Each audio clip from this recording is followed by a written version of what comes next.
E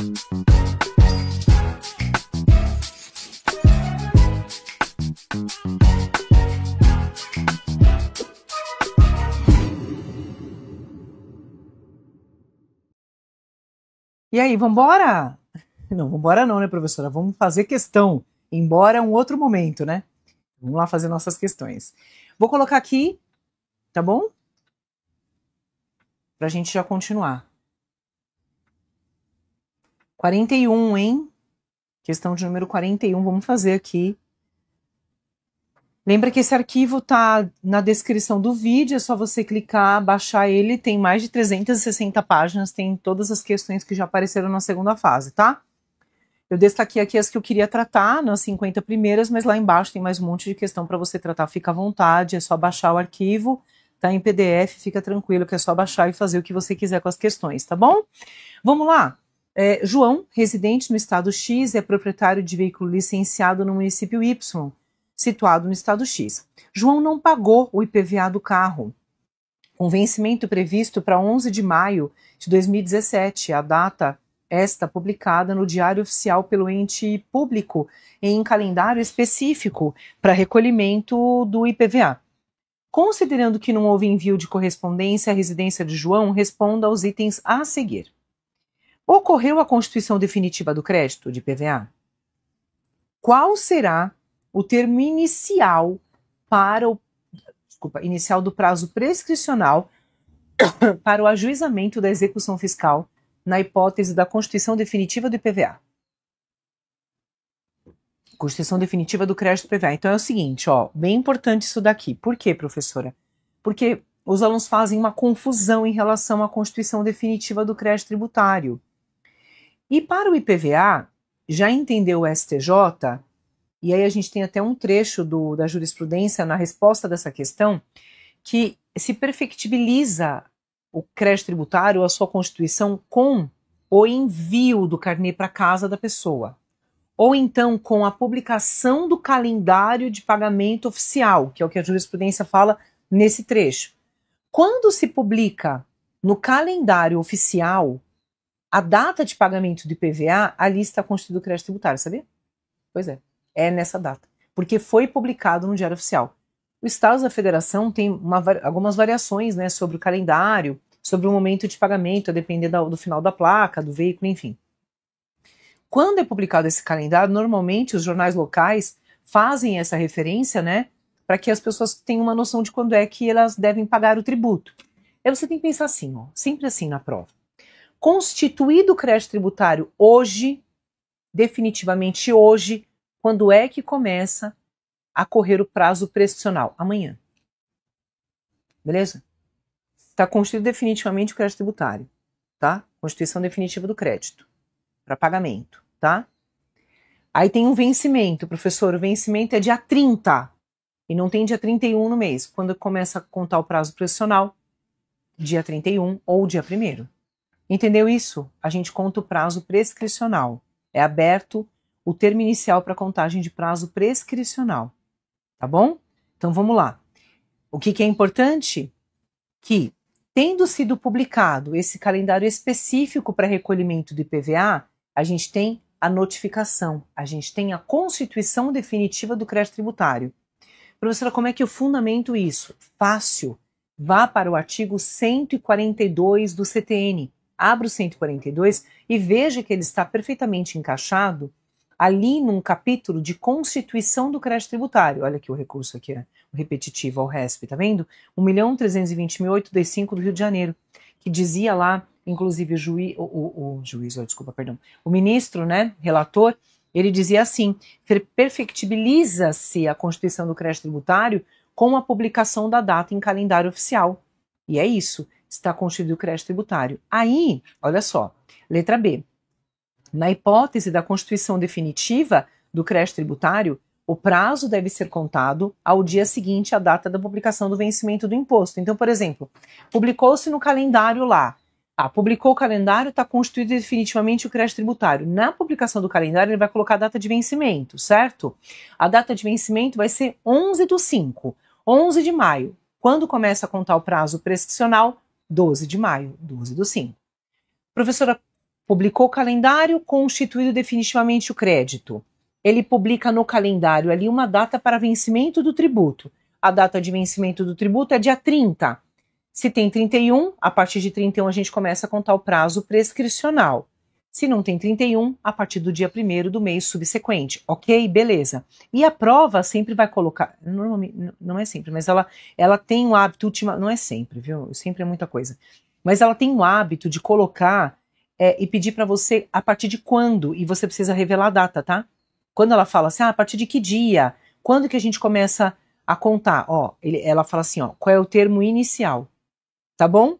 Quando ela coloca para você aqui, ó, qual é o termo inicial, ela quer que você revele a data. Ela colocou a data no enunciado para você. Ela falou que foi 11 de maio de 2017. Ó, 11 de maio, então a partir do dia 12/5 a gente começa a contar os 5 anos para a contagem, os 5 anos da contagem do prazo prescricional, o termo inicial, um dia após o vencimento. Ok? Beleza. Próxima questão, vamos lá? Então, o 142 que a gente vai usar é para a constituição definitiva do crédito tributário, tá bom? Próxima questão, a de número 42.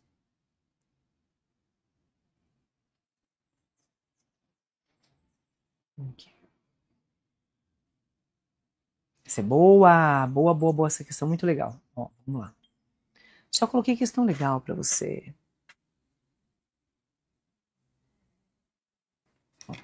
A entidade beneficente de assistência social, lar das crianças, devidamente registrada e cumprindo todos os requisitos legais para o gozo de imunidade tributária, requereu à Secretaria Federal, a Receita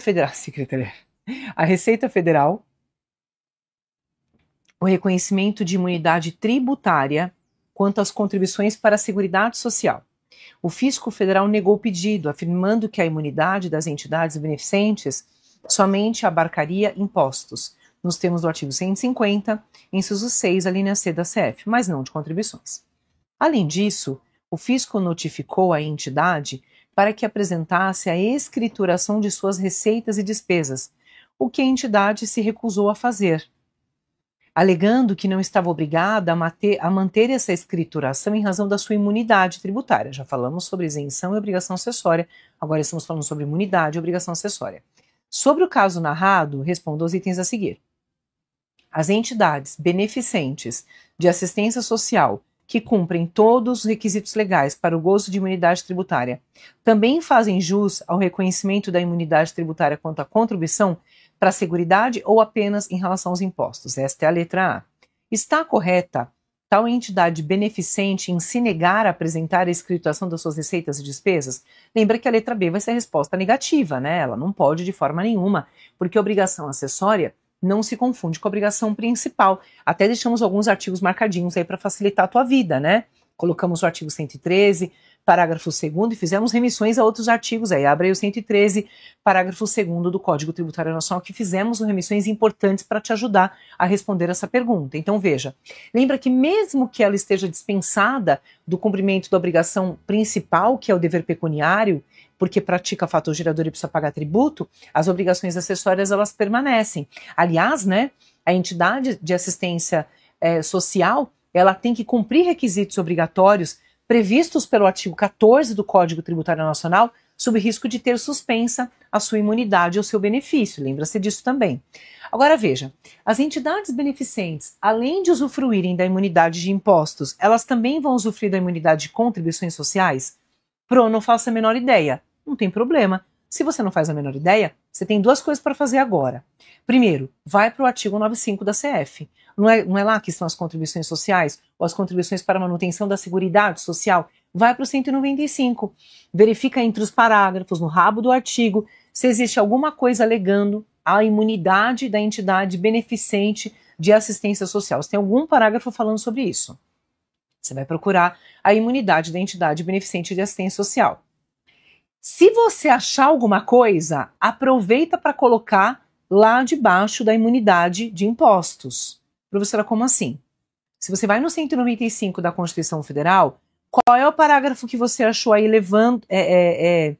ratificando a imunidade 195 da Constituição Federal, é lá que está, né? A gente tem alguns detalhamentos importantes. Em especial, pessoal, o parágrafo 4º, o parágrafo 6º, o parágrafo 7º são os mais importantes para nós, tá? Lá no 95, parágrafo 7, você vai perceber que ele diz assim que são isentas, né, de contribuições sociais. A verdade é que a gente tem ali, né, um problema no momento da escrita ali do Instituto, que acabou saindo como isenção, mas trata-se de uma verdadeira imunidade. O que a gente tem ali não é isenção, né? Quando está na Constituição Federal, a gente tem a dispensa, tecnicamente chama-se imunidade. Então trata-se de uma imunidade, ok? Perfeito. Aproveita para colocar o 95, parágrafo 7º, ó, já faz agora. Pega o 95, pega lá, o 95, parágrafo 7º, e debaixo do 95, parágrafo 7º, coloca 150, inciso 6, a linha C, e o vice-versa. Tá bom? Faz essa remissão agora já. Vai bater a porta. Ai! Esse aqui não tem como você não ter escutado, né? Foi forte. Então, o 95, parágrafo 7º, 150, inciso 6, a linha C. Faz as remissões ali, de um para o outro, tá? Perfeito. Então, a imunidade destas pessoas, partido político não, instituição de educação não, entidade religiosa não, mas as pessoas que são entidades beneficentes de assistência social e cumprem com requisitos do artigo 14 do CTN têm imunidade, tanto de imposto quanto de contribuições. E aí, lógico, a letra B, ela tem que ser respondida com a consciência de que, mesmo ele tendo imunidade de uma coisa, isso não dispensa ele de outra coisa, da outra coisa que são as obrigações acessórias, né? Pera. Que desceu aqui.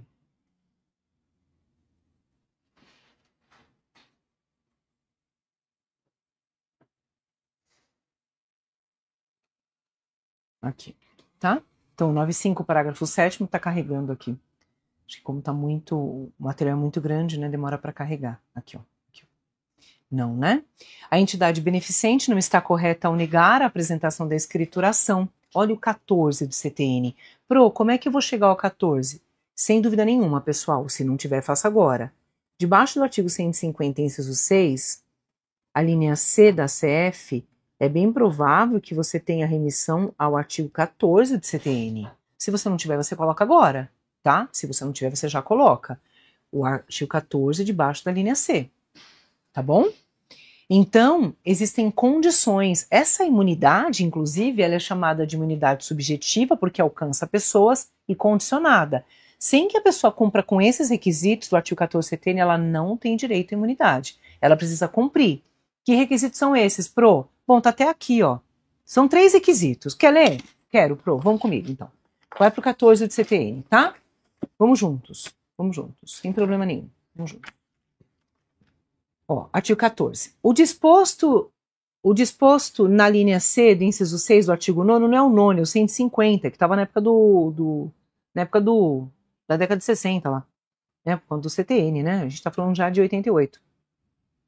É subordinado à observância dos seguintes requisitos pelas entidades nele referidas.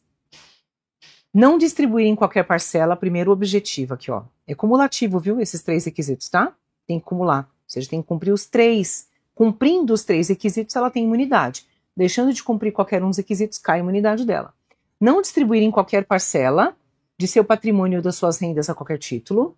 Aplicar integralmente dentro do país os seus recursos na manutenção dos seus objetivos institucionais. Inciso 3º. Manter em escrituração de suas receitas e despesas em livros revestidos de formalidades capazes de assegurar a sua exatidão. Olha o parágrafo 1º.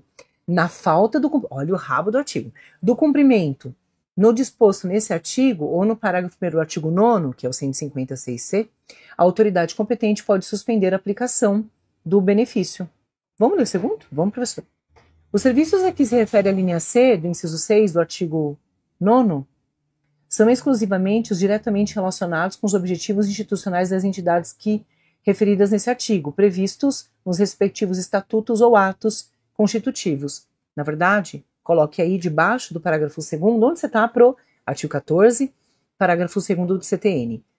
Coloque aí, por favor, se você não tiver, eu acho que você deve ter. 150, parágrafo 4º, tá? 150, parágrafo 4º. Tá bom? E debaixo do 14 do CTN, do caput do artigo 14 do CTN, coloque para mim 150, agora eu tô falando do caput, tá? Lá no caput, escreva para mim no teu VAD, artigo 150, inciso 6, a linha C da CF, 150, inciso 6, a linha C da CF, e escreva para mim também o 113, parágrafos 2º e 3º do CTN. Escreve para mim também 113, parágrafos 2º e 3º do CTN, tá? Das obrigações acessórias. Tudo bem? E o 113, né, Pro? Vamos lá, olha lá o 113. Importante pra gente, né? Nós colocamos 175, parágrafo único, colocamos também 194 do Código Tributário Nacional, debaixo do parágrafo 2º, tá? E colocamos o 115 do CTN também, tá bom? Beleza? Então, não, ó, ela não está correta, né? Porque o artigo 14 ele vai elencar, inclusive, as condições para a entidade beneficente usufruir da imunidade. Então, a resposta positiva ela é não. A entidade não está correta ao se negar a apresentar a escrituração fiscal. Artigo 14 do CTN, inclusive, elenca, né, a obrigatoriedade da observância da escrituração fiscal e contábil legítimas, legais, né, em dia também. 43. Lucas foi demitido da empresa que trabalhava e no momento da demissão recebeu, entre outras verbas rescisórias, o valor referente a férias proporcionais, o respectivo terço constitucional, bem como por liberalidade do empregador em caráter individual a este empregado, um bônus por cada ano de trabalho prestado àquela empresa. Pro, mais cedo nós fizemos um de imposto de renda também, né? Não era bem isso. Era lá, férias não gozadas, mais um terço, né? Eram outras coisas. Aqui tem umas coisas, ela tinha outras coisas, né? Aqui ele está falando, além de verbas, férias proporcionais, o terço constitucional, bônus para cada ano de trabalho, tá? Sobre os valores, sobre todos esses valores, o Departamento de Gestão de Pessoal em que laborava reteve o imposto de renda, teve retenção do IRI. Diante desse cenário, responda aos itens a seguir. Ele vai perguntar, está correta a incidência de imposto de renda sobre o valor referente a férias proporcionais mais o terço constitucional?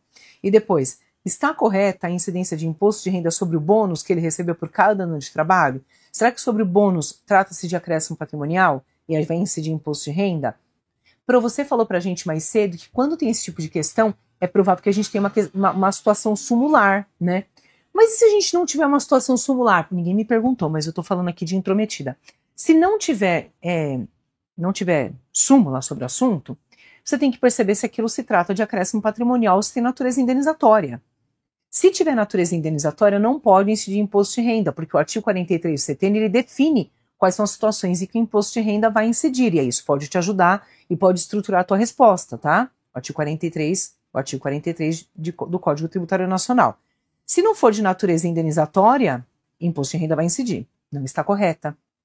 A rescisão no contrato de trabalho impede o empregador de gozar do período anual de descanso, que são as férias, restando-lhe apenas a expressão econômica do direito. Daí porque o seu pagamento nesse contexto adquire o caráter de indenização, não devendo incidir imposto de renda, por não se caracterizar dentro do conceito da renda. Súmula 386 do STJ, tá vendo? Ó? São isentos de imposto de renda, pode trazer a imagem para mim de novo, Bia, as indenizações de férias proporcionais e o respectivo adicional, tá? Então, não. Então, veja, a gente não tem a possibilidade, tá vendo? Não está correta. A rescisão impede o empregador de gozar do período anual de descanso, restando apenas a expressão econômica do direito. Daí porque o seu pagamento adquire caráter de indenização. E por isso, por adquirir caráter de indenização, de férias, a gente não tem a incidência do imposto de renda. Olha a súmula 386 do STJ, que com certeza está debaixo lá do teu imposto de renda. E também está no seu índice emissível, onde os professores colocaram por ordem alfabética toda a questão sumular, tá? E sim, está correta. Ao revés, diferente do que está escrito lá em cima, não sei por que está escrito ao revés, né? Mas tá bom, tudo bem. Diferente do que está escrito lá em cima, as verbas pagas por liberalidade na rescisão do contrato de trabalho são aquelas que, nos casos em que ocorre a demissão, são pagas sem decorrerem de imposição de nenhuma fonte normativa prévia ou ato de dispensa, dependendo apenas da vontade, da liberalidade. Aí, aqui, pessoal, nesse caso, como não tem caráter indenizatório, não tem natureza, é renda, é acréscimo patrimonial.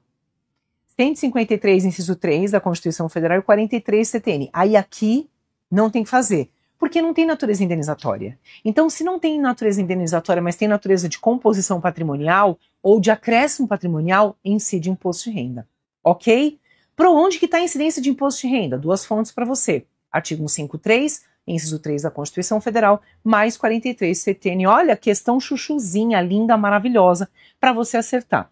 Lembra quando ele quer uma coisa muito específica, tem súmula, falando se incide ou não incide imposto de renda. Se não é uma coisa tão específica assim, professor, eu respondo como? Dizendo se tem ou não tem acréscimo patrimonial, se aquilo tem natureza indenizatória ou acréscimo de objeto, natureza patrimonial, tá? Disponibilidade econômica ou jurídica. Essa é boa. Essa é legal, viu?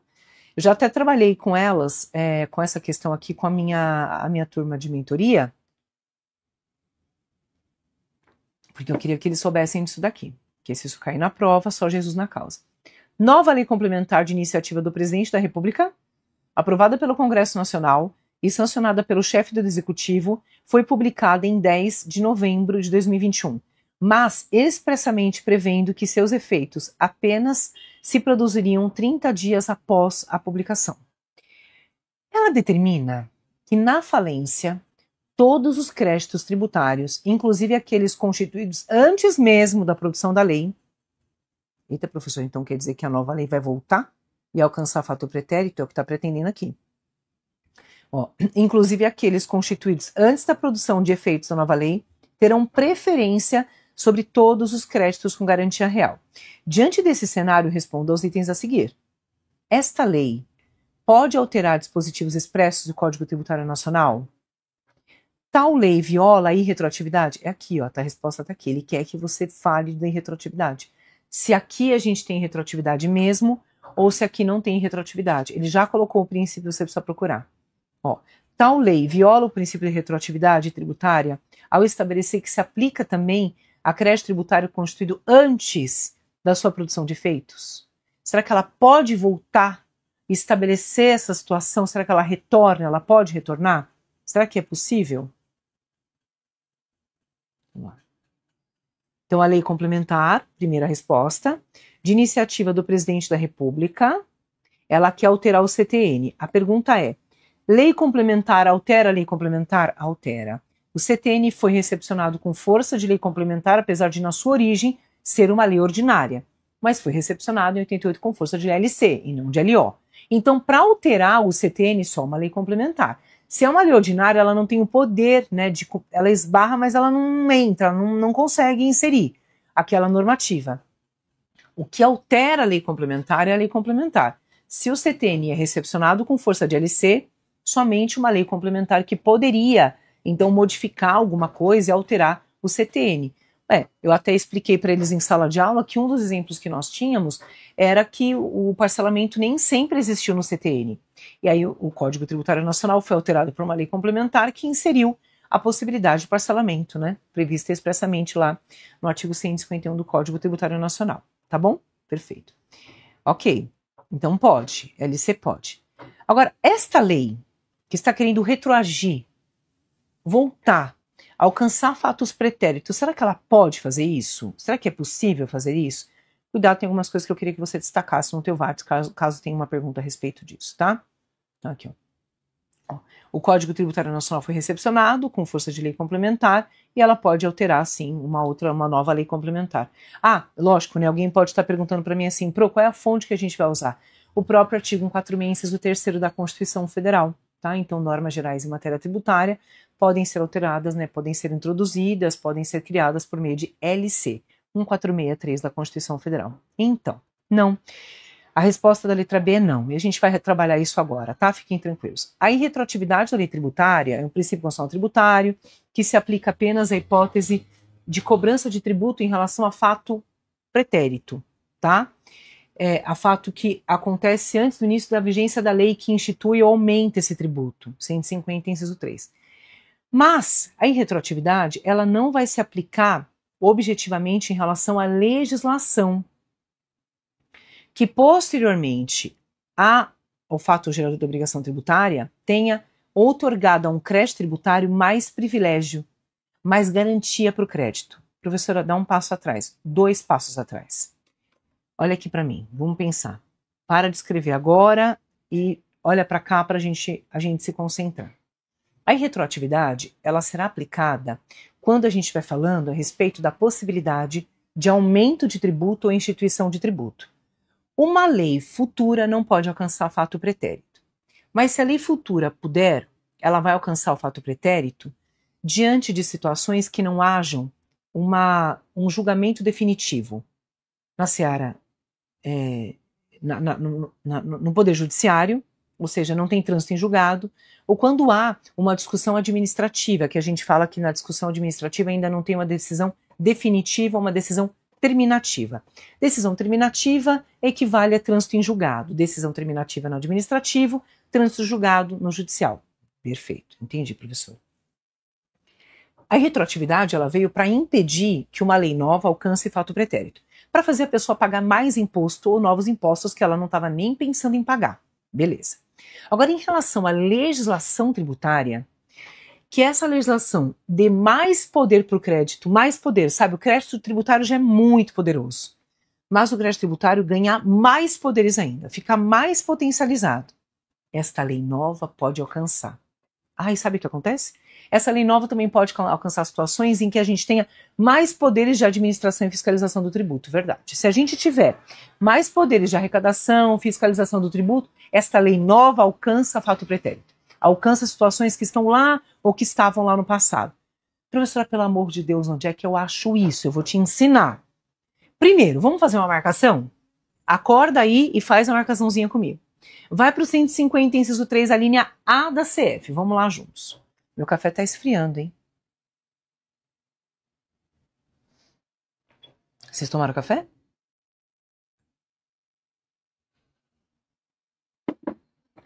(150, inciso 3, a linha A. Vai para esse artigo.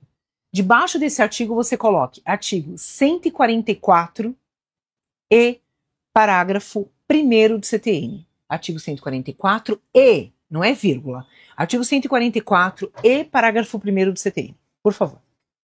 Professora, por quê? Porque eu vou te explicar. Deixa essa marcação aí, termina de escrever e vamos para o 144 do CTN comigo. Vamos lá refletir juntos. Se isso cair, você vai se lascar na prova se você não prestar atenção nisso. Vamos para o 144. Professora, por quê? Porque o 144 do CTN ele está falando do lançamento tributário. E quanto que aqui o lançamento se refere? O lançamento reporta-se à data da ocorrência do fato gerador. Estou no 144 do CTN, tá? Da obrigação. Não, mentira. O lançamento reporta-se à data da ocorrência do fato gerador da obrigação e rege-se pela lei vigente, ainda que posteriormente modificado ou revogado. Ele está falando o seguinte, ó, não queira mexer no lançamento. O lançamento vai sempre estar de acordo com a lei que era vigente à época da sua ocorrência.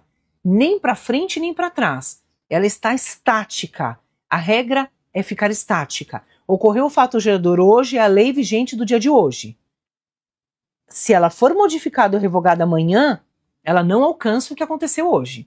Ok? Ok, professora. Lê de novo. O lançamento... Vamos comigo. Sem preguiça. O lançamento reporta-se à data da ocorrência do fato gerador da obrigação e rege-se pela lei então vigente, ainda que posteriormente modificada ou revogada. Mudou depois, problema dela.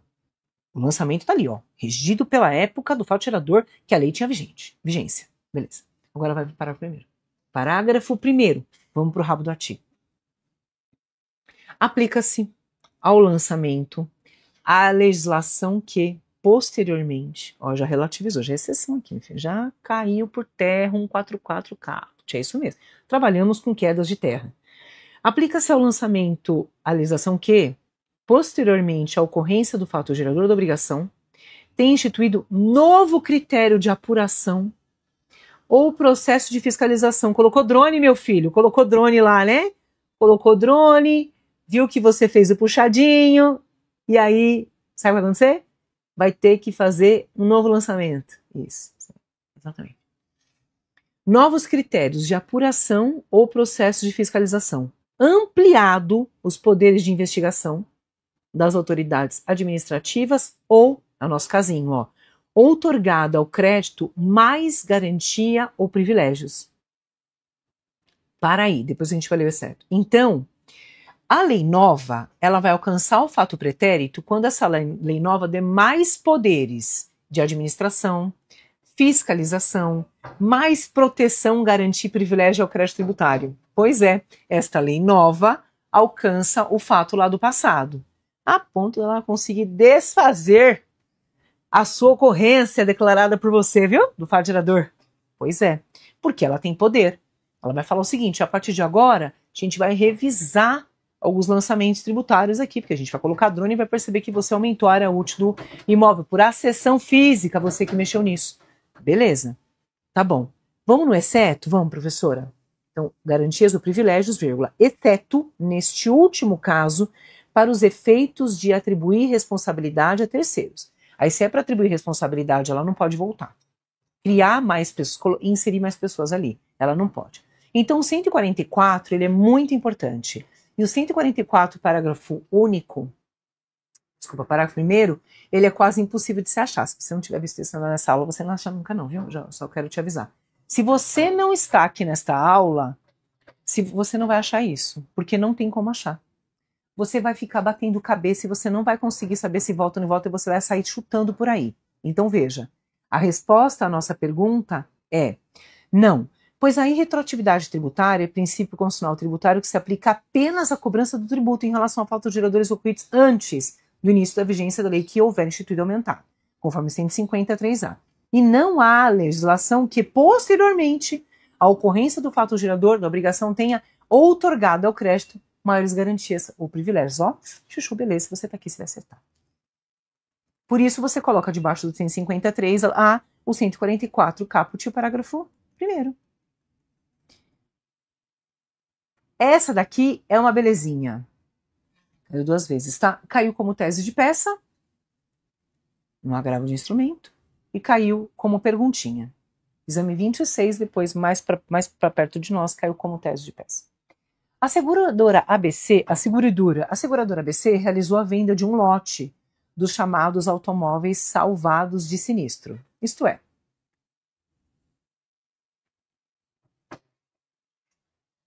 automóveis que por algum acidente, colisão enchente, perderam mais de 75% de seu valor, sendo sua propriedade transferida para a seguradora, a qual paga a correspondente indenização ao segurado. O fisco do estado X, alegando que a venda dos automóveis salvados de sinistro é uma operação de compra e venda de mercadorias, exige o pagamento do ICMS sobre essa operação. Diante do caso exposto, responda aos itens a seguir. O fisco estadual está correto em sua exigência? Depois, uma sociedade empresária que se dedicasse exclusivamente a recuperar automóveis salvados de sinistro, parcialmente ou totalmente, vendendo-os ou suas peças avulsas ao consumidor final, seria contribuinte de ICMS? A pessoa pensando, professor, eu preciso estudar ICMS. Né?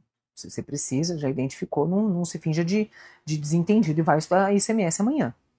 Aliás, tudo, viu? Aproveita e pega e tudo, acaba com o ICMS amanhã mesmo, porque não tem tempo para acabar com o ICMS na semana não, já acaba logo amanhã.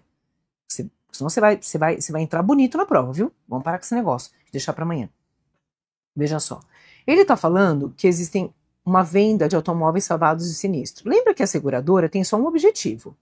A seguradora não tem o objetivo de ficar rica vendendo o automóvel que ela salvou lá de sinistro, tá? Não. Ela tem o objetivo de fazer a pólice. A seguradora, ela quer vender a pólice de seguro. Esse é o objetivo dela. O objeto negocial dela não é ficar tendo lucro com a venda. Então, veja. Quando ela vende, aliena esses bens salvados de sinistro, a gente nem chama de mercadoria. Ela aliena esses bens para uma pessoa. Então, por exemplo, e é verdade isso, tá? Eu tive um chefe nos lugares que eu trabalhei na minha vida, eu já trabalhei em cada lugar, louco, você não tem imagina, você não tem noção. Mas eu trabalhei em cada lugar, não sei, né, nem te explicar, mas nos lugares que eu trabalhei, O negócio da pessoa era adquirir os bens salvados de sinistro, tá? Ele adquiria esses bens. E ele adquiria de seguradora.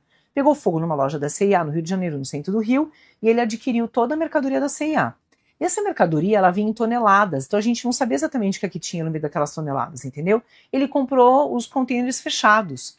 Então veja, nesta operação na época era Porto Seguro, entre a Porto Seguro e o meu chefe lá, não houve ICMS. Porque a seguradora, ela só estava batendo o prejuízo de ter salvado aqueles itens. Não é mercadoria, chama-se bem. Ela perde a estrutura de mercadoria, ela perde a característica, a natureza de mercadoria, ela chama-se bem. Então veja, quando a seguradora vendeu lá para o meu chefe essas toneladas lá, a gente tinha de tudo que você pode, tinha roupa, sapato, roupa de criança, roupa de gestante, roupa de neném, tudo que você quiser, bolsa, sapato, tinha tudo. Então vinha lá os contêineres e tal, daquilo que salvou, né? Daquilo que salvou. E aí a seguradora pagou o prêmio para a C&A. E para bater esse prejuízo, ela vende. Nesta venda, entre a seguradora e meu chefe, não incide ICMS. A letra B está perguntando se entre meu chefe e um terceiro incide ICMS. Aí incide. Porque daí o meu chefe, naturalmente, impregnou o valor de mercadoria para cada bem. Olha a primeira pergunta. O fisco estadual está correto em exigir ICMS? Não, não está. Agora, uma sociedade empresária que se dedica exclusivamente a recuperar esses automóveis, parcial ou não, e que vende essas peças avulsas ou não avulsas, incide ICMS? Incide. Aí ele é contribuinte de ICMS, acabou. Que era o caso do meu chefe. Ele pegou essas roupas, esses artigos, e foi vender esses artigos, essas roupas, esse monte de coisa. E aí ele colocou naturalmente o preço da etiqueta lá de cada um dos bens. Na época, quando a gente comprou da C&A, não existia isso, porque era um container, tanto faz o que era que tinha ali. Perdeu aquele objeto de mercadoria. Mas quando o meu chefe compra, o objeto negocial dele é essa venda, o objetivo dele é ter lucro, aí tem ICMS na operação. Pro me explica, claro, abre a súmula vinculante. Tá vendo como a operação é muito específica? Nossa, professora, é verdade, né? Salvado de sinistro. Súmula vinculante 32, abre ela. Ó, os salvados de sinistro. Súmula vinculante 32. E aqui, professora, como que eu respondo a outra? Ah, e aí aqui... Aí não, abre a súmula vinculante 32. Aí aqui não tem jeito. Porque aqui incide ICMS. Porque aqui nesta operação, a gente tem a circulação jurídica, não só física, da mercadoria. A gente não tem um bem, a gente tem, de fato, um objeto mesmo, uma mercadoria que, sendo objeto de circulação, ela vai ter a finalidade de trazer lucro na operação, nessa modificação e mudança de titularidade da mercadoria, entre alienante e adquirente da mercadoria. Aqui a gente tem ICMS normal, circulação jurídica, transferência e a transferência da propriedade, tá? Então, súmula vinculante 32, não incide ICMS na alienação dos salvados ali, tá? Por conta da seguradora, da posição da seguradora para o meu chefe, do meu chefe para o público em geral, para terceiro tem incidência de ICMS, a operação está perfeitamente prevista no artigo 1552, que é o caput, né? Eu posso colocar o primeiro e o segundo lei complementar? Lei Candir pode, tem fato tirador, chuchu, beleza, pode colocar. Não há problema nenhum de colocar. Ó. Eu acho que esse gabarito até trouxe mais artigos, eu não estou lembrada. Eu digo na letra B, tá? Aqui, ó. Não está correto, a seguradora não é contribuinte de ICMS ao realizar a operação de venda dos salvados, porque a alienação de veículos de sinistro configura atividade integrante das operadoras de seguro, não constitui, né? Atividade preponderante, não tem natureza de circulação de mercadorias para fins de tributação do ICMS, tá? Ele tá carregando aqui. Súmula vinculante 32. O ICMS não incide sobre a alienação de salvados de sinistro pelas seguradoras. Sim, caso uma sociedade se dedicasse empresarialmente à recuperação dos automóveis, colocando a venda posterior, essa operação é propriamente mercantil, ó. Circulação de mercadoria. Ah, eu coloco o artigo 2 também da Lei Candir, ó, tá vendo? 1552 e artigo 2 da Lei Candir. Chuchu, beleza. Por que artigo 2? Porque é fato tirador do ICMS. Corrobora 1552 da CF. Abre o teu VAD e dá uma olhada. Enquanto eu tô conversando, já vai abrir o teu VAD. A Sociedade Empresária Beta, no mês de março de 2023, adquiriu diversas mercadorias da distribuidora Gama. Beta registrou como crédito, em sua escrita fiscal, o valor do ICMS pago por Gama, na mencionada operação de compra e venda. Em abril de 2023, ao revender as mercadorias a terceiros, Beta deduziu do ICMS a pagar nessa nova operação o valor do crédito relativo à operação anterior, ou seja, a venda que lhe foi feita por Gama. Ocorre que em agosto de 2023 teve uma declaração de inidoneidade, foi declarada inidônea a nota fiscal emitida por Gama, quando da venda das mercadorias para Beta. Ixi, Maria. Como consequência, a Beta foi autuada pelo fisco municipal, visando a cobrança do valor por ela utilizado como crédito de ICMS, decorrente da aquisição das mercadorias. Ressalta-se que foram cumpridos todos os requisitos legais para o aproveitamento desses créditos. Diante, lógico que ele vai perguntar se pode ou não pode, o que acontece com a idoneidade. Com base em que princípio Beta realizou o aproveitamento de crédito? Que princípio é esse? Que inclusive vai ser, esse princípio aí vai cair por terra agora com a reforma tributária. A gente não vai ter mais esse tipo de pergunta na prova. Daqui para frente, né? Quer dizer, 2037 termina, né?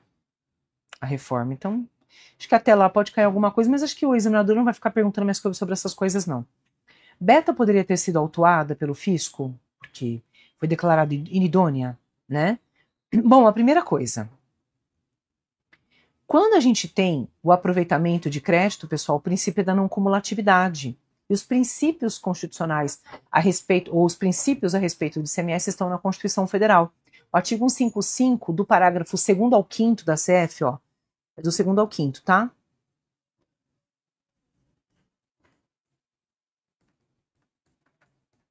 Lá no 155,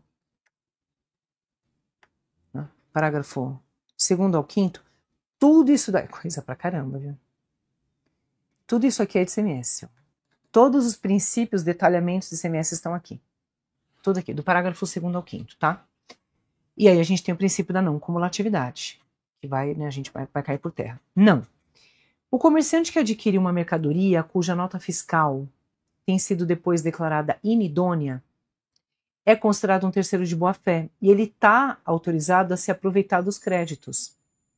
Então, súmula 509 do STJ.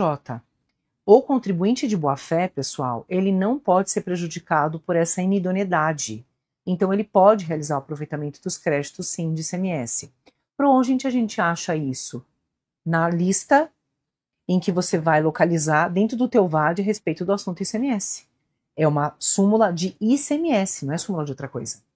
É a boa-fé, inclusive, do aproveitamento de crédito de ICMS, súmula 509 do STJ.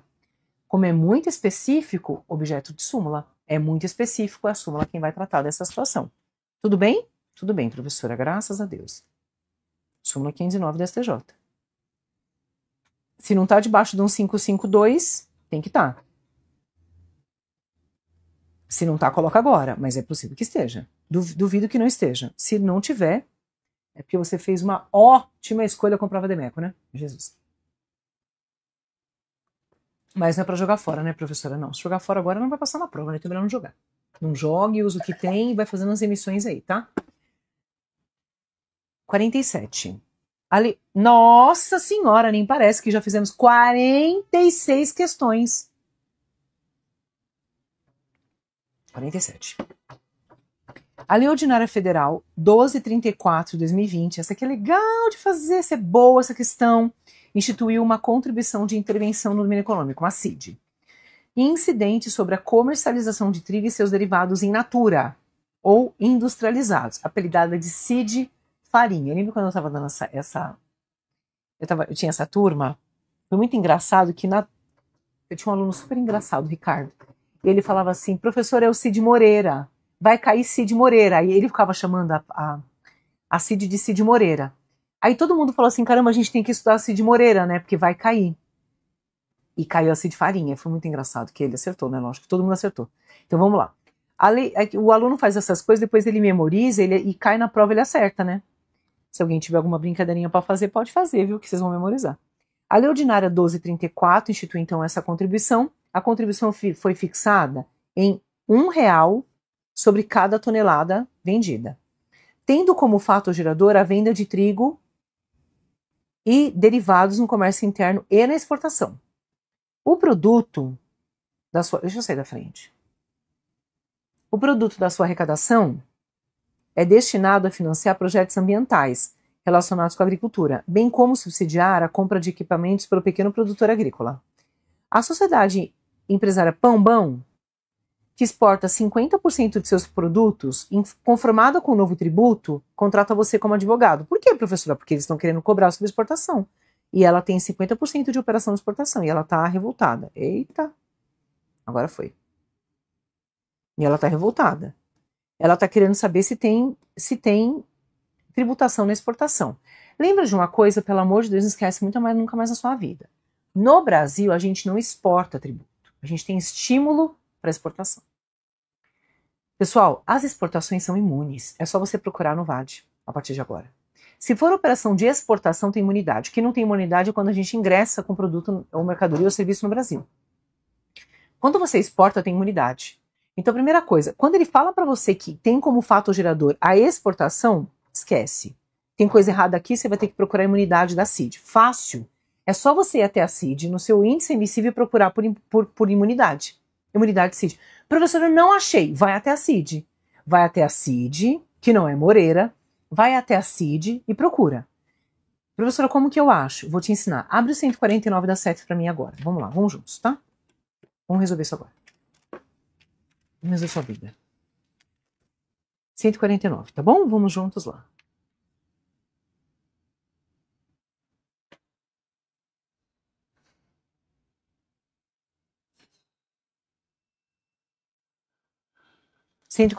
Vamos juntos.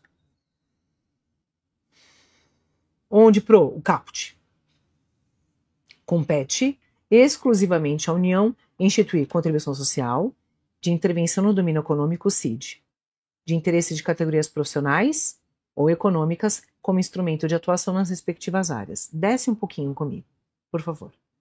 Parágrafo 1º. Desce, vai descendo. Parágrafo 1º. Gente, agora eu lembrei daquela música Vai Descendo. Jesus, Maria José. Parágrafo 2º, desce. Por favor. Vamos para o parágrafo 2º e fica aqui. Olha só o que ele fala no parágrafo 2º. Onde você está, professora? No 149, parágrafo 2º da CEF. Não viaja.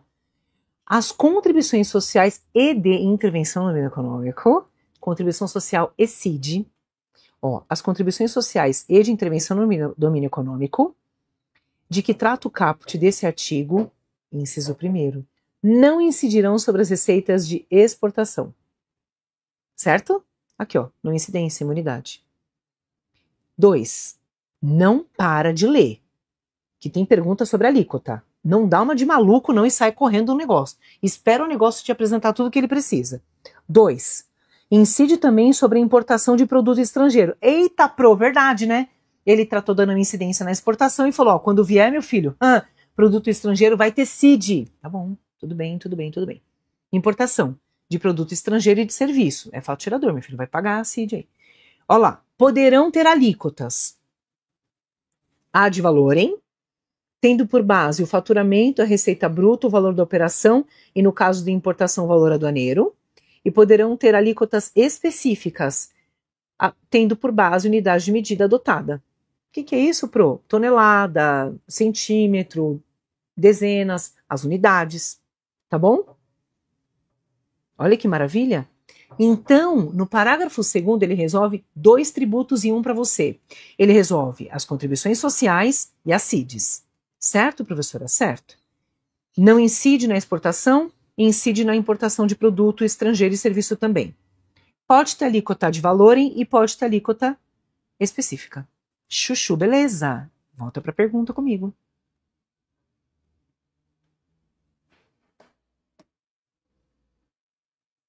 Vamos para a perguntinha.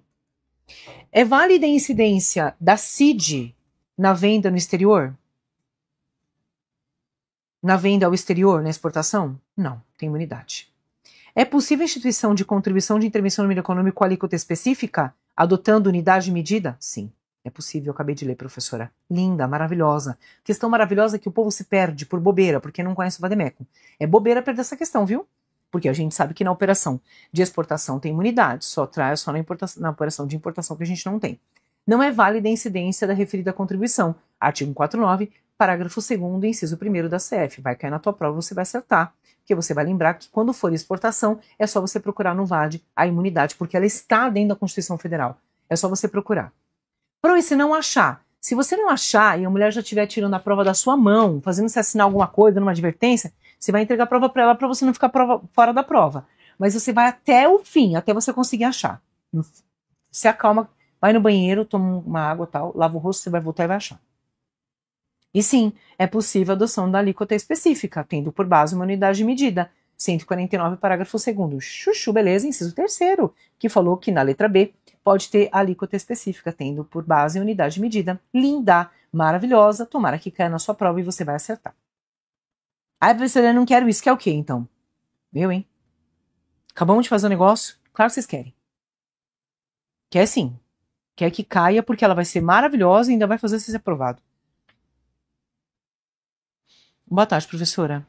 Essa reforma tributária foi melhor para fazer a segunda fase?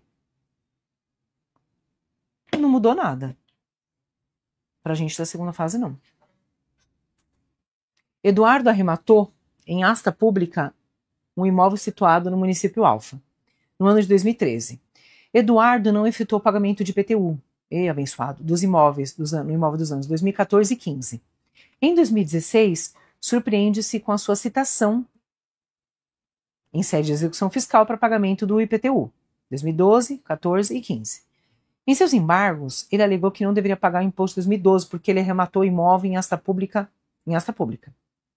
Com relação a 2014 e 15, ele argumentou que ele alugou o imóvel a Fernando, a uma outra pessoa. Ele realizou um contrato por meio do qual ele falou o quê? Não vou pagar IPTU porque quem vai pagar o IPTU é o locatário, transferindo a responsabilidade do pagamento como se tudo na vida regesse pelo direito civil, né? Que não é verdade. Baseando-se na situação acima, responda aos itens a seguir. Claro que não. Aqui o direito civil não tem a menor força. Eduardo, está correto em relação ao pagamento de 2012 que ele está querendo se esquivar? Primeira coisa. Depois, Eduardo, em relação ao argumento que ele tem com Fernando, ele está correto? Já que Fernando está ocupando o imóvel dele, ele não tem que pagar o imposto? De onde ele tirou isso a gente não sabe. Bom, sobre a arrematação. Vamos lá para a responsabilidade tributária, que é a responsabilidade tributária de bens imóveis. Lembra que a responsabilidade começa lá no 129 de setembro e vai até 138, até denúncia espontânea. Perfeito, professor, entendi.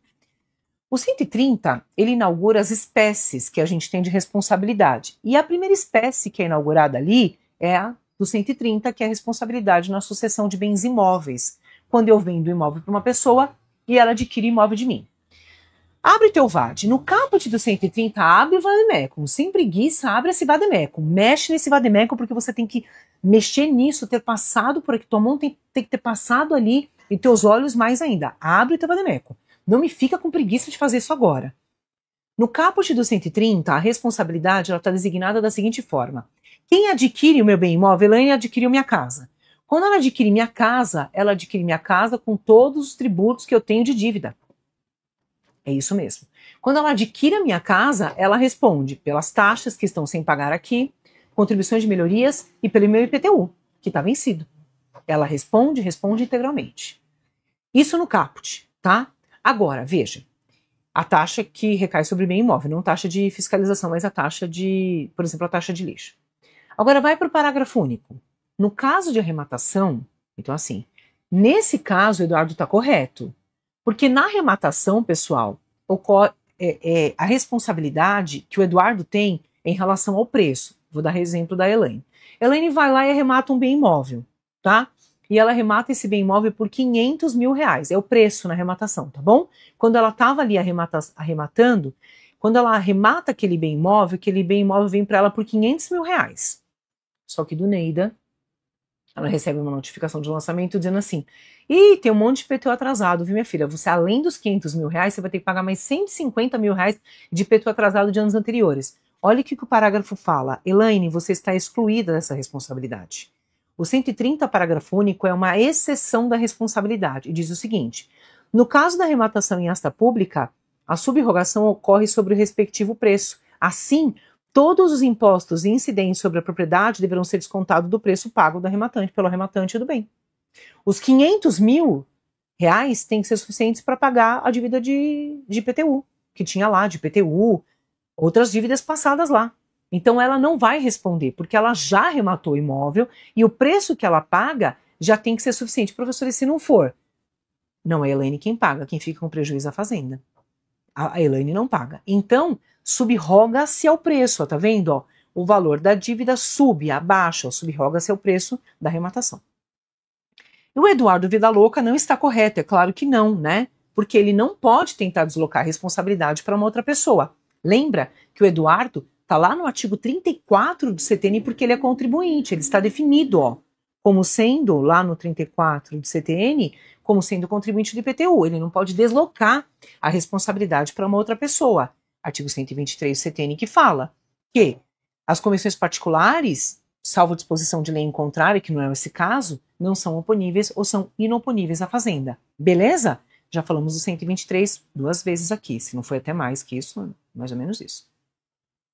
Boazinha essa questão, né? Boa para acertar, viu? Não é perra não.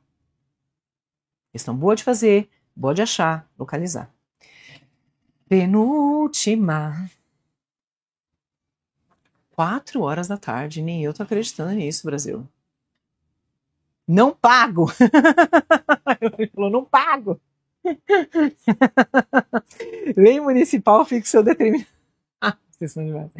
Lei municipal, essa aqui é boa pra cair. Quando ela cai, o povo erra, não sei por quê. Eu não sei por quê. Se tiver dúvida de IPTU, vai ter que estudar IPTU hoje, hein? Não é nem amanhã, não, que amanhã é SMS, viu? Amanhã é SMS, SS. Vamos colocar de manhã SMS, à tarde SS? Vamos, professor. Se eu fosse você, se você tiver dúvida desses dois impostos, estuda. E hoje estuda IPTU, tá? Lei municipal fixou determinada área do município como zona de expansão urbana. Falou, ó, é expansão urbana. A lei municipal fixou. Contudo, a região não conta com melhorias típicas de áreas urbanas, tais como meio-fio, calçamento, canalização de água. Deixa eu sair da frente, não tem necessidade nenhuma de eu aparecer aqui. Canalização de águas pluviais, abastecimento de água, sistema de esgoto sanitário, tem nada, né, gente? Rede de iluminação pública, escola primária ou posto de saúde.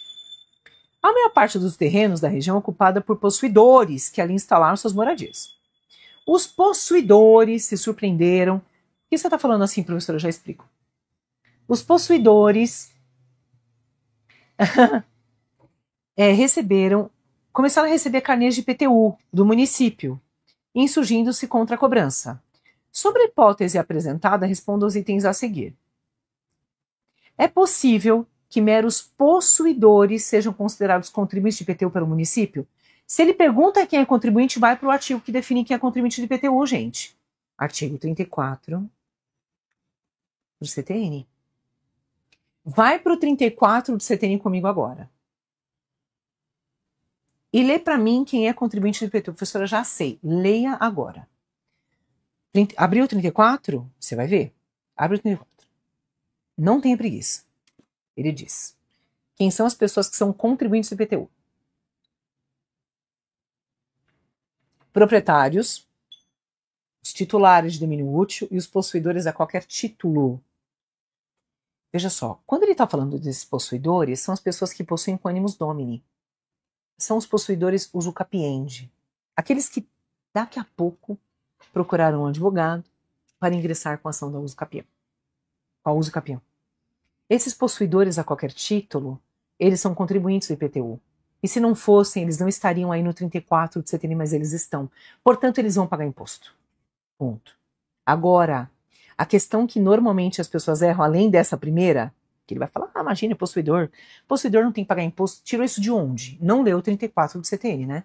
Tá lá equivocado, né? Vivendo um mundo paralelo, que não é o de olhar a fundamentação. Me explique então, professora, agora. É possível cobrar IPTU nesta zona de expansão urbana que não tem melhorias? Não tem melhorias? Não tem melhorias típicas de área urbana? Vamos comigo para o 32 que a gente vai tirar isso da tua cabeça agora para você acertar essa pergunta. Vamos. Vamos lá junto comigo. Abre o 32 para mim, por gentileza. Abre. Obrigada, Paulo. Eu que agradeço. Fiz com muito carinho, viu? Muito carinho mesmo o material. 32 CTN. O imposto, vamos ler juntos, hein? Eu vou tirar aqui, porque vocês ficam olhando a lousa. Vocês não ficar prestando atenção em outra coisa, não. Só presta atenção na leitura. 32, tá? Do CTN. O imposto de competência dos municípios sobre a propriedade... Desculpa. O imposto de competência dos municípios sobre a propriedade predial e territorial urbana tem como fator gerador a propriedade, o domínio útil ou a posse do imóvel, do bem imóvel por natureza ou por acessão física, como definido na lei civil, localizado na zona urbana do município. Perfeito. Parágrafo 1º. Para os efeitos desse imposto, entende-se como zona urbana a definida pela lei municipal. Então tem que ter... Primeira coisa, para ser zona urbana tem que estar escrito na lei municipal. Observado o requisito de mínimo da existência de melhoramentos para aí. Sabe que requisito é esse? Melhoramento. Sabe o que o parágrafo 1º é? Infraestrutura. Sabe quais são os requisitos do parágrafo 1º? Infraestrutura mais lei municipal, prevendo que a área é zona urbana. O parágrafo 1º a gente chama requisito de infraestrutura para ter IPTU. Então vou voltar para o parágrafo 1º, para o começo. Para os efeitos desse imposto, entende-se como zona urbana definida em lei municipal, observado o requisito mínimo da existência de melhoramento, infraestrutura, indicado em pelo menos 2 dos incisos seguintes, construídos ou mantidos pelo poder público. O que tem que ter lá, Pro? Tem que ter meio-fio ou calçamento. Tá caindo no bar. Meio-fio ou calçamento. O que tem que ter lá, professora? Com canalização de águas pluviais. Abastecimento de água. Rede de iluminação pública com sem posteamento para distribuição domiciliar. Escola primária ou posto de saúde em uma distância máxima de 3 km do imóvel considerado. Parágrafo 2º. A lei municipal... Eita, então peraí, calma. Então aqui é infraestrutura mais lei, né? Isso. Obrigatoriamente. Para ser IPTU tem que ter infra mais lei. Que infra, pô? Essa daqui, ó. Tem que ter em pelo menos 2 dos incisos seguintes, construídos ou mantidos pelo poder público. Beleza? Beleza, Pro. Agora olha o parágrafo 2º, não tem nada a ver com o primeiro. O parágrafo 2º é um outro requisito que não se confunde com o primeiro requisito. Para que haja cobrança de IPTU, olha o parágrafo 2º, dá uma olhadinha comigo. Vamos lá. A lei municipal pode considerar urbanas as áreas urbanizáveis ou de expansão urbana. Alguém aqui mora em condomínio? De expansão urbana? Que não está nos centros, mas mora nesses condomínios que é muito comum agora que se tenham, que estão longe. Longe do centro. É isso. Tem esses condomínios, que aliás é ótimo de se morar. Tem vida, né? Veja, se não está no primeiro critério, pode ser que esteja no segundo. Eu vou dar o exemplo dos meus pais. Parágrafo 2º. A lei municipal pode considerar urbanas as áreas urbanizáveis ou de expansão urbana, constantes de loteamento aprovados pelos órgãos competentes, destinados à habitação, à indústria ou ao comércio, mesmo que localizados fora das zonas definidas no parágrafo anterior. Eita, peraí, que agora deu um negócio na minha cabeça. Ó, vamos lá. São 2 as condições para a cobrança de IPTU. Ou você mora na zona urbana, com os melhoramentos construídos ou mantidos pelo poder público, e tem lei municipal falando que ali é uma zona urbana, ou você mora numa zona de expansão urbana, com loteamento aprovado pelo poder público municipal, em que não há as melhorias, não tem infra. Não precisa ter para ser IPTU.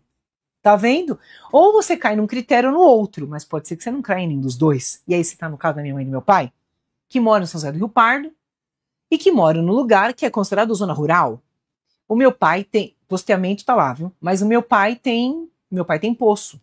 Meu pai não tem água distribuída pela nem sei como que é o nome da empresa, que meu pai não tem aquela água, então não sei. Meu pai não tem. Meu pai recebe lá a continha de luz dele porque tem poste. Mas o meu pai não tem posto de saúde a menos de 3 km da casa dele, e nem na escola.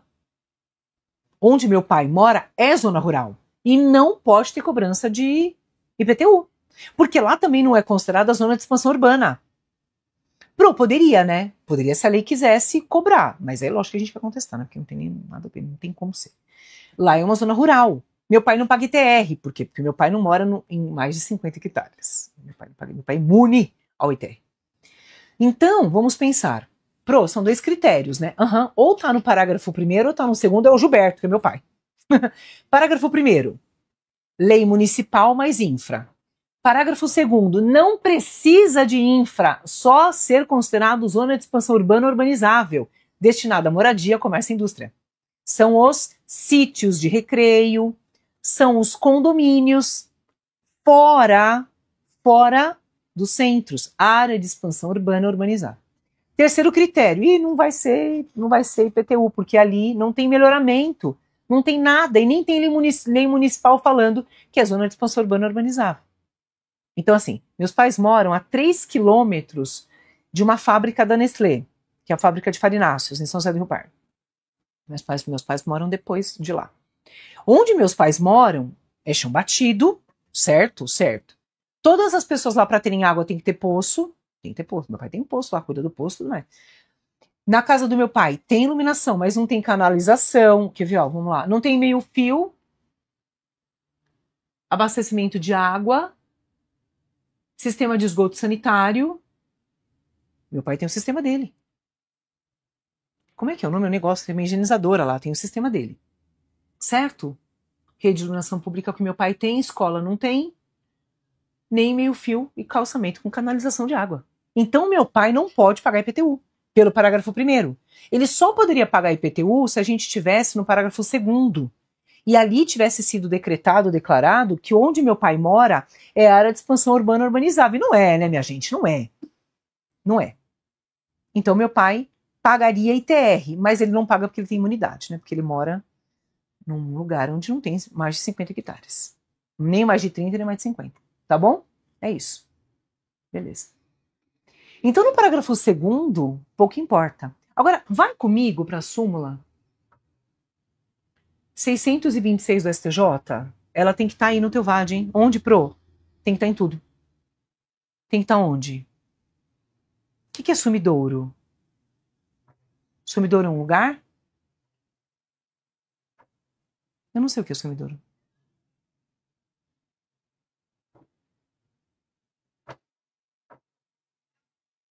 Eu não sei o que é sumidouro. O que é sumidouro? Sistema de... Sei lá, não sei o que é. Coloca para mim, abre a súmula 626. Olha que súmula linda, meu Deus do céu. Meu Deus do céu, olha que súmula linda. Pelo amor de Deus, não deixa ela para trás. E eu vou te falar onde você tem que colocar ela, tá? Vamos juntos? 626 do STJ. Eu tô no STF. Uma hora eu acho, tá? Local para despejo de esgoto. Ah, não sei, não sabia que chamava isso. Eu acho que tem um outro nome que ele tem lá. Eu não sei se chama isso. Será que se eu ligar pro meu pai ele me explica? Ele explica, tadinho. Ele é tão bonzinho, meu pai. Se eu ligar, ele explica. 626. A incidência do IPTU sobre imóvel situado em zona considerada pela lei local urbanizável ou de expansão urbana não está condicionada à existência dos melhoramentos elencados no artigo 32, parágrafo 1º do CTN. Então, lembra que são hipóteses separadas? Ou o IPTU vai incidir porque tem lei mais infra, ou o IPTU vai incidir porque tem lei mais zona de expansão urbana urbanizável, que considerou aquilo como loteamento.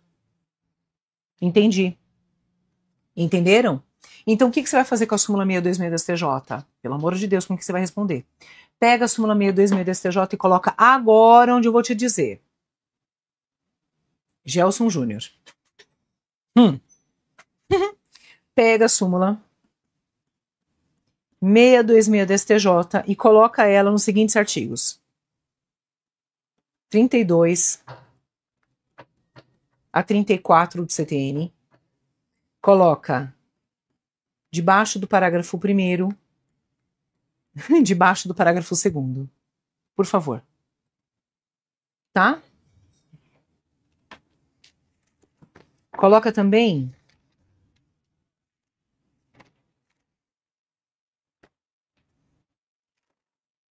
debaixo de um 56. Deixa eu sair da frente, desculpa. Ai, se quer essa questão, vou ter tanta felicidade na minha vida. 156, da CF. Tá entendendo? Vai lá, rápido. Coloca a súmula 626 debaixo do 32 a 34. 32 parágrafo 1º, 32 parágrafo 2º e 561 da CF. Ah, e chama biodigestor. Lembrei agora. O Berenites. Biodigestor. Entenderam? Entendi, professora. Então tá bom.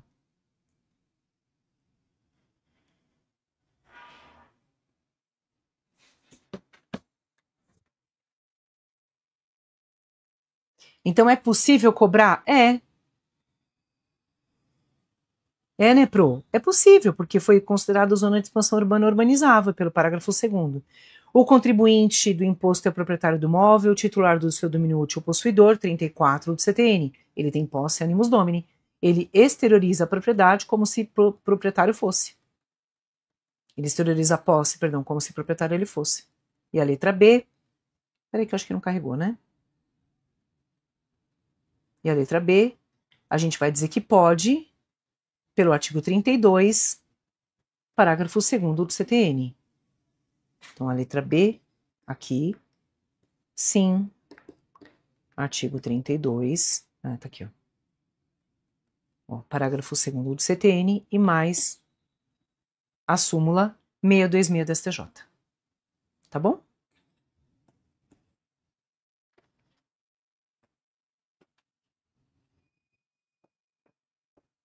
E mais a súmula 626 da STJ que a gente já deixou marcada, tá bom? Beleza. Última, pra gente ir embora? Vamos? Última pra gente ir embora, dormir, descansar? Não vou dormir não, hein? Não vou descansar um pouco, eu tô bem cansada. 50! É a gente? Duvido que você não passe nessa prova. Bianquinha tá falando pra mim que a gente tá com 30 pessoas simultaneamente assistindo a aula. Eu fico muito feliz. Quem não assistiu do começo, volta. Depois a gente vai subir e vai deixar tudo aqui no canal, tá? Direitinho. Mas não é rápido. Não é pastelaria nem McDonald's, hein? A sociedade... Vamos pra essa agora. Deixa eu botar aqui, né? A sociedade empresária X foi autuada em 35% do valor do ICMS devido, em razão de preenchimento incorreto de determinado documento fiscal. Observadas diversas inconsistências no auto de infração, os advogados da sociedade impugnaram administrativamente a autuação. No curso desse processo, uma nova lei foi publicada. Olha lá, nova lei publicada, vai querer voltar. Quando quer voltar, qual que é o nome do princípio? E retroatividade, professora. Quando nova lei quer voltar, qual que é o nome do princípio? E retroatividade, professora. Uma nova lei publicada, querendo voltar para alcançar coisa do passado, é o quê? E retroatividade, professora, não é anterioridade. Amém, Senhor. Glória a Deus. Então, observadas diversas inconsistências, os advogados da sociedade impugnaram administrativamente a autuação. No curso do processo, uma nova lei foi publicada. Está no curso, está no meio do processo. Estabelecendo nova penalidade para os casos de preenchimento incorreto. De 15 caiu para 30, de 35 caiu para 15. Tá? De 35 caiu para 15. Ocorre que, embora pendente, não se preocupa, Bia, tá tudo bem. Tá bom? Vai tranquila, vai na paz. Ocorre que, embora pendente a decisão da impugnação, o fisco inscreveu a sociedade de dívida ativa, assinalando no termo de inscrição a penalidade anterior, de 35. Deu um de louco, né? E fingiu que não estava vendo. O fisco poderia ter inscrito o contribuinte de dívida ativa naquele momento? O percentual da multa está correto?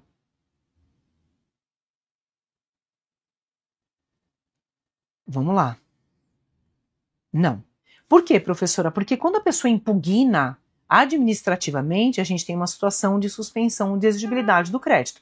Abre o 151 do CTN para mim. Abre agora já o 151, por favor. Veja, se a pessoa está impugnando administrativamente, ela está questionando o crédito tributário, ela está dentro de uma das hipóteses de suspensão de exigibilidade do crédito tributário. E se ela está diante da suspensão da hipótese, ou desculpa, suspensão de exigibilidade do crédito tributário, ela não pode ser inscrita em dívida ativa, ela não pode sofrer execução fiscal, ela não pode ser inscrita no CADIM, ela não pode ter penhora ou constrição patrimonial dos seus bens. Lembra disso? Porque a pessoa ela está diante da suspensão da exigibilidade do crédito. Tanto é verdade que a gente tem lá, como eu havia falado mais cedo, o Moderecopa, né, o moratório, depósito dos recursos, concessão de tutela e medida liminar, depois do parcelamento. Então, no 151.3 do CTN, a gente tem a verificação de que ela está na hipótese de suspensão, paralisia dos juros, da mora e esses efeitos da suspensão. Então, se ela impugna administrativamente, ela não pode ter contra ela a propositura de uma execução fiscal. Perfeito. Professora, e agora me explica, vai para o 106 do CTN para a gente falar tchau. 106 do Código Tributário Nacional. Vamos lá? Se cair, você tem que responder. Falamos de retroatividade em vários momentos, não me vai arrear isso na prova, hein? Vai com calma, com tranquilidade. Fala, professora, falou, mas eu não lembro. Lembra sim, vai lendo com calma que você vai lembrando, tá? Vai devagarzinho, vai dando alimento para o seu cérebro, vai escrevendo coisas na parte que você deixou no rascunho, que vai dar tudo certo. Artigo 106 do CTN, tá? Eu estou no capítulo de aplicação da legislação tributária. 106. A lei aplica-se a ato ou fato pretérito. Então, a lei nova vai voltar. Aqui é a possibilidade de retroação ou retroatividade, tá? Em qualquer caso, quando seja expressamente interpretativa. O que é isso, professora? Quando o legislador diz essa lei veio para alcançar o fato pretérito. É isso, tá?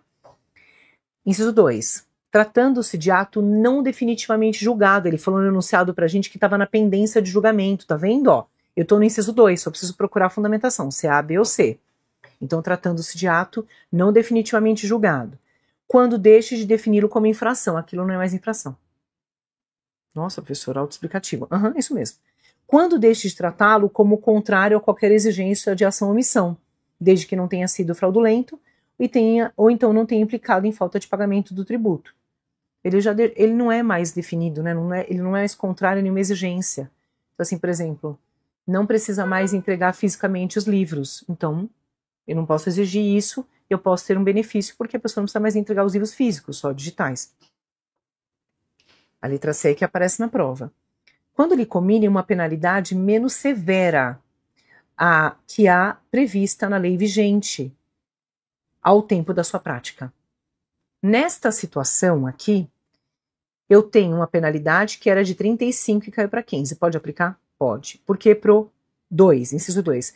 Tratando-se de ato não definitivamente julgado, cai para a letra C. Quando lhe comine penalidade menos severa do que a época da lei vigente na época da sua prática. Lembra que caiu no enunciado de 35 para 15. Se cai a penalidade de 35 para 15, ó, caiu aqui, ó. Ó.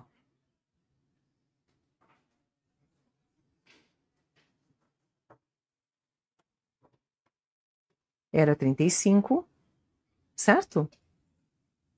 O número percentual foi para 15, ó. Caiu de 35 para 15. O ato não estava definitivamente julgado. Ele falou aqui para nós que impugnaram administrativamente. No curso do processo, uma nova lei foi publicada. Tá vendo? Então vai poder usar a lei nova para benefício.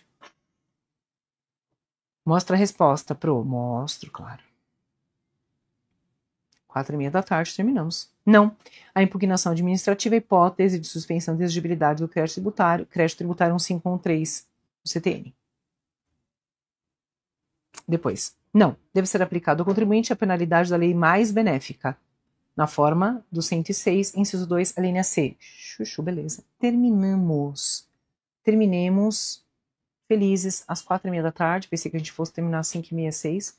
Tinha calculado mais ou menos esse tempo, mas ó, fomos muito bem. Fomos muito bem, né? Avançamos muito bem. Então a Bia vai editar a aula mais tarde, vai subir as aulas mais tarde. Esse processo é um processo rápido. Creio que vai ficar pronto bem mais tarde, porque é um processo longo, né? De subir isso, é muito tempo de aula, né? São muitas horas de aula, com muitos blocos, então não é rápido para subir. Mas é isso. Seja o que Deus quiser, agora estamos prontos para fazer questões. Nesse arquivo aí, na descrição do vídeo, então, é só você abrir o link de descrição do vídeo e pegar o material. Então aqui, ó, deixa eu mostrar. Para quem não sabe fazer, é tranquilinho. É só abrir aqui, ó. Tô eu aqui. Abre no mais. Aqui, ó. Primeiro linkzinho que a Bia colocou. Esse daqui, você vai clicar. E ele vai abrir. Cliquei. E ele vai abrir todo o material. Tá? Ele tá lendo, né? Fazendo a leitura. São 350 e poucas páginas. Ele tá fazendo a leitura do material. Tá aqui. Todas as perguntas com gabarito, tá bom? Divirtam-se. Para quem for fazer mais, divirta-se, tá bom? Ele tá abrindo, ó, tá vendo? Ele vai abrindo, né? Ok? Salva no teu computador, deixa salvo lá para você testar e treinar. Gente, obrigada. Muitíssimo obrigada. É muito puxado o evento, mas é muito bom, ele vale muito a pena. É ótimo a gente treinar desse jeito, é maravilhoso a gente treinar fazendo questões depois de ter visto a matéria e agora é o momento de reforçar aquilo que você viu que você tá mais assim escorregando, né? Então é isso. Dica de ouro, coisas que você não pode ir para a prova sem estudar.